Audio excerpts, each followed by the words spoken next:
Bienvenue sur REVEIL Africain, la chaîne qui transforme la politique internationale en une histoire passionnée, provocatrice et profonde.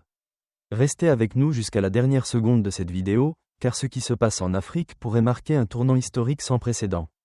Abonnez-vous maintenant, activez la cloche pour ne rien manquer, partagez ce contenu avec ceux qui aiment vraiment comprendre le monde. Et surtout dites-nous ce que vous en pensez dans les commentaires, car ici, votre voix compte vraiment.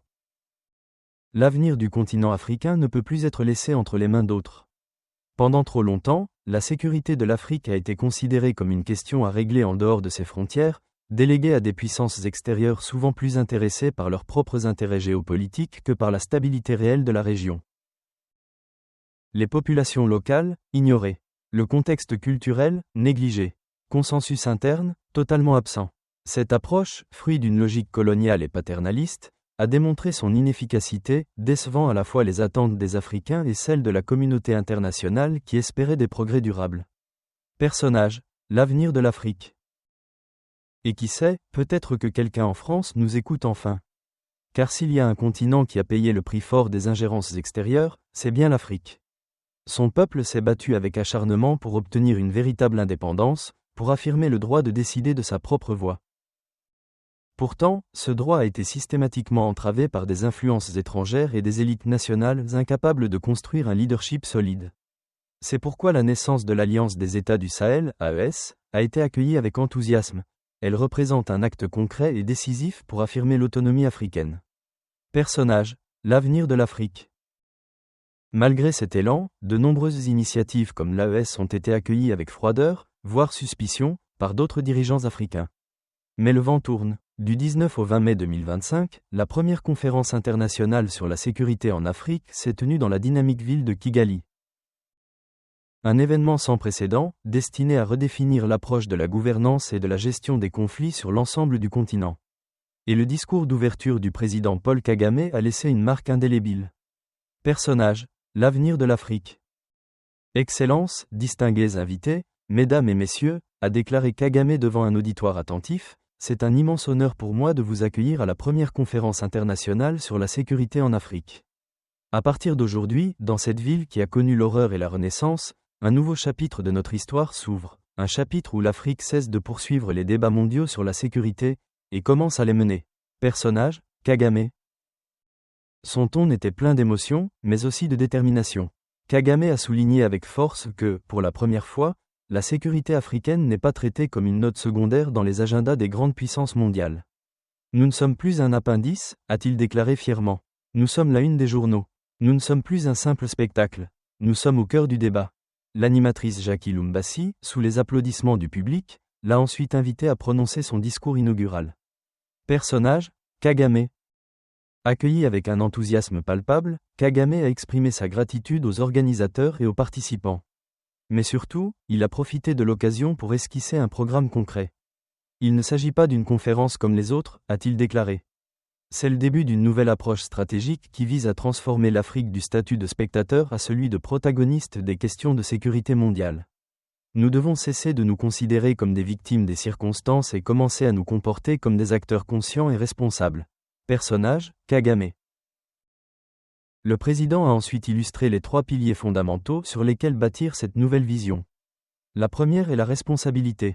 Nous ne pouvons plus pleurer sur les interférences extérieures, a-t-il déclaré. Si nous voulons véritablement être souverains, nous devons être les premiers à garantir notre propre sécurité, au niveau local, national et continental. Défendre nos frontières est certes important, mais bâtir des institutions fortes, compétentes et crédibles l'est tout autant.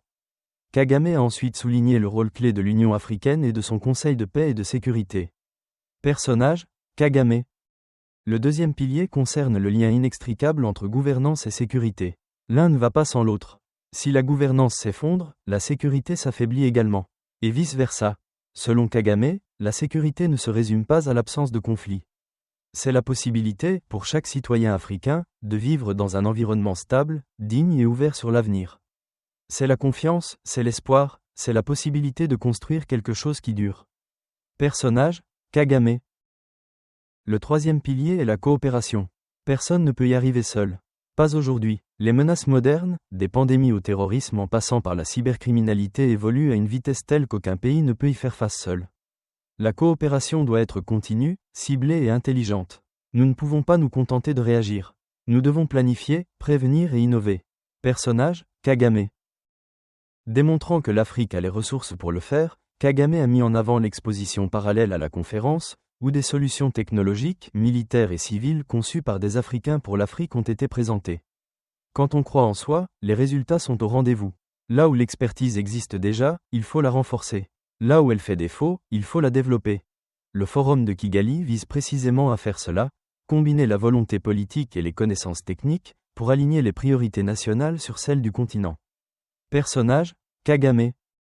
Peu de temps après, un autre visage bien connu de la diplomatie africaine est intervenu.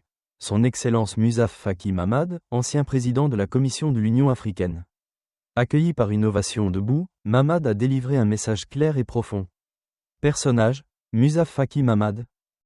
S'adressant à Kagame et à l'ensemble de l'auditoire, il a exprimé sa sincère gratitude pour l'invitation et l'hospitalité reçue. Kigali, a-t-il dit, n'est pas seulement une ville. C'est un symbole vivant de ce que l'Afrique peut être. Il a connu la destruction, mais il a su renaître. C'est la preuve que même les traumatismes les plus profonds peuvent être surmontés. Personnage, Musa Faki Mahamat. Selon Mahamat, cette conférence marque un tournant tant attendu. Depuis trop longtemps, l'Afrique ressent l'urgence d'un espace stable, stratégique et permanent pour discuter en profondeur de la paix et de la sécurité. Nous vivons à une époque marquée par des crises mondiales, des systèmes de gouvernance de plus en plus fragiles et une instabilité généralisée. L'Afrique a besoin d'une plateforme qui lui soit propre, ancrée dans sa réalité, consciente de ses spécificités et guidée par une vision commune. Personnage, Musa Faki Mahamat. Si vous avez apprécié ce voyage au cœur de la politique africaine, soutenez notre travail. Partagez la vidéo avec vos amis, abonnez-vous à la chaîne REVEIL Africain et laissez un commentaire ci-dessous. Que pensez-vous des propos de Kagame? L'Afrique est-elle vraiment prête à reprendre le contrôle de son destin? Nous le pensons, mais maintenant nous voulons connaître votre avis. Le débat est ouvert, et vous en faites partie.